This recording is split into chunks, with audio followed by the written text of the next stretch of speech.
I think speaks to the real heart and soul of our city, that we are not going to allow our beautiful city to be destroyed. We will bring order from this chaos. We will bring those who seek to destroy us to justice, and it will take all of us going above and beyond to get us back. Mayor, when you see the trail of fire related to destruction that has been left across the city, I mean, what do you make of the trail of destruction that is just sweeping across the city right now?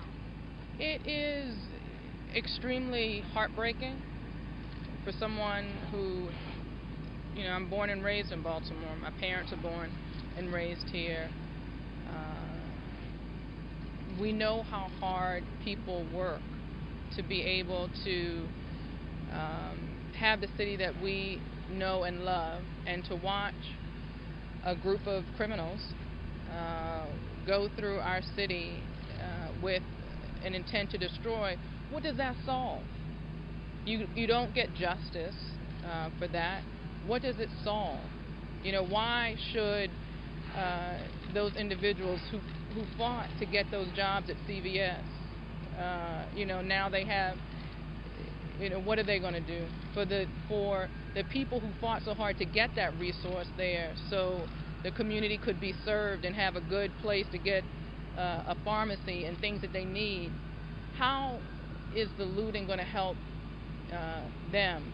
You know, so you hear people say that they're, you know, that they care about their community and they want to be heard, but you can't care about your community and do what they did to our city. Madam, what do you say to those who say they are just angry? They have tried peaceful means, and there are some of those we've spoken to who say it is time to make the community, the society heard, and do something about what they see as a big problem.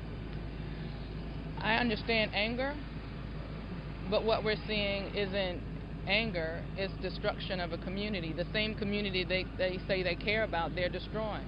You can't have it both ways. Mayor, what's your next step to bring things under control? We're working around the clock to bring order.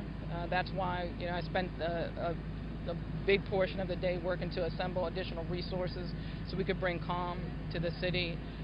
We worked on making sure that we got the executive order right to be able to give people enough time to know that we were putting the curfew in place. We worked with the school system to make sure that there was a daytime curfew in place since the schools were going to be closed. There are a lot of T's to cross and I's to dot to make sure that we get it right. But in Ferguson, there are some who said having troops on the streets aggravated the situation. Are you worried about that? You know, we will bring order. It's very clear that I am not interested in exacerbating the situation. My goal is to bring calm, but we will have order, and we will have peace, because there are too many of us in Baltimore who believe that Baltimore is much better than what you're seeing today. What do you say to the pastor of this church that specifically says not enough was done soon enough? This particular fire is under investigation. We don't know if it is related to the riots. With respect to the pastor saying that not enough was done soon enough, what do you say to him? We are responding to incidents all throughout the city. This is a horrible incident that we certainly didn't want to see happen, but we are, like I said, responding all over the city, and we work very hard to respond swiftly to this one. Madam Mayor, it's clear that you wanted to allow people to protest. Do you regret that decision now to allow them to protest so freely, or do you stand by your decision to allow people to express themselves in the way you have done? Listen, I am going to protect people's right to protest. The fact that people exploited that does not mean that I do not have an obligation to protect people's right to protest. I never said, nor would I ever say, that we are giving people space to destroy our city. So my words should not be twisted. Would you do anything differently, Mayor? All right. So, Madam Mayor, the entire